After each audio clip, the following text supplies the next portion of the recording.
ಸಭಾಪತಿಗಳೇ, ದಿನಾಂಕ 8/3/2026 ಪ್ರಜಾವಾಣಿ ದಿನಪತ್ರಿಕೆಯಲ್ಲಿ ಪ್ರಕಟವಾಗಿರುವ ವರದಿಯನ್ನು ಉಲ್ಲೇಖಿಸುತ್ತೇನೆ.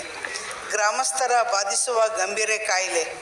ಕೊಪ್ಪಳ ಹಿರೇಬಗನಾಳ ಗ್ರಾಮದಲ್ಲಿ ಆರೋಗ್ಯ ಇಲಾಖೆ ಸರ್ವೆ ಮಾಲಿನ್ಯದಿಂದ ಅನಾರೋಗ್ಯ. ಕಾರ್ಖಾನೆಗಳ ಕೇಂದ್ರೀಕೃತವಾಗಿರುವ ತಾಲೂಕಿನ ಹಿರೇಬಗನಾಳ ಗ್ರಾಮದ ಸುತ್ತಮುತ್ತಲಿನ ಪರಿಸರ ಮಲಿನವಾಗಿದ್ದು, ಗ್ರಾಮದ ಜನರಲ್ಲಿ ಗಂಭೀರ ಕಾಯಿಲೆಗಳು ಪತ್ತೆಯಾಗಿವೆ.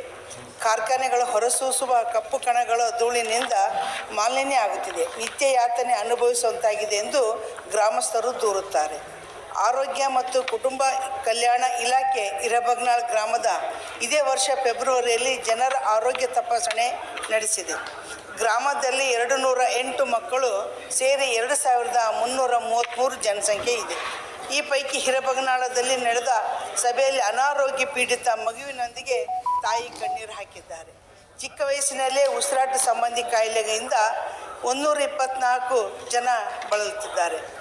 ಚರ್ಮ ಕಾಯಿಲೆಯಿಂದ 49, ಗರ್ಭಕಂಠದಿಂದ ಹಾಗೂ ಬಾಯಿ ಕ್ಯಾನ್ಸರ್ನಿಂದ 25 ಹಾಗೂ TBಯಿಂದ 50 ಜನ, BP ಯಿಂದ 40 ಜನ, ಮಧುಮೇಹದಿಂದ 42 ಜನ ವ್ಯಕ್ತಿಗಳಲ್ಲಿ ದೃಷ್ಟಿದೋಷ, 3 ಪಾರ್ಶ್ವವಾಯು ಸ್ಟ್ರೋಕು ಆಗಿದೆ ಅನ್ನೋದು ಗೊತ್ತಾಗಿದೆ.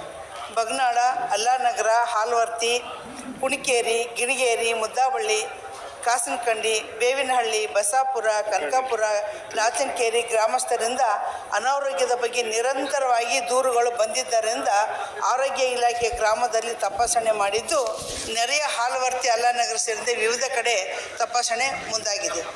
ಕಾರ್ಖಾನೆಗಳ ಮಾಲಿನ್ಯ ನಿಯಂತ್ರಿಸಬೇಕು ಹಾಗೂ ಕಾರ್ಖಾನೆಗಳ ವಿಸ್ತರಣೆ ಅವಕಾಶ ಕೊಡಬಾರದು ಎಂದು ಆಗ್ರಹಿಸಿ ಜಿಲ್ಲಾ ಬಚಾವು ಆಂದೋಲನ ಹಾಗೂ ಪರಿಸರ ಹಿತರಕ್ಷಣಾ ವೇದಿಕೆ ಜಂಟಿ ಕ್ರಿಯಾ ವೇದಿಕೆ 128 ದಿನಗಳಿಂದ ಜಿಲ್ಲಾ ಕೇಂದ್ರದಲ್ಲಿ ಧರಣಿ ನಡೆಸುತ್ತಿದೆ.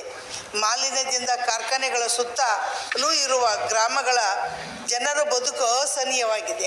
ಆದ್ದರಿಂದ ಮಾಲಿನ್ಯದಿಂದ ಬಾಧಿತ ಗ್ರಾಮಗಳ ಜನರನ್ನು ಭಾರತೀಯ ವೈದ್ಯಕೀಯ ಸಂಸ್ಥೆಯಿಂದಲೇ ಸಂಪೂರ್ಣ ಆರೋಗ್ಯ ತಪಾಸಣೆ ನಡೆಸಬೇಕು. ಆಗ ಇನ್ನಷ್ಟು ಸಮಸ್ಯೆಗಳು ಗೊತ್ತಾಗ್ತವೆ. ಈ ಬಗ್ಗೆ ಆರೋಗ್ಯ ಇಲಾಖೆ ತಕ್ಷಣ ಸೂಕ್ತ ಕ್ರಮ ಕೊಳ್ಳಬೇಕೆಂದು ತಮ್ಮ ಮೂಲಕ ಒತ್ತಾಯಿಸುತ್ತೇನೆ. ಸಭಾಪತಿಗಳೇ, ಸಂಬಂಧಪಟ್ಟಿರುವ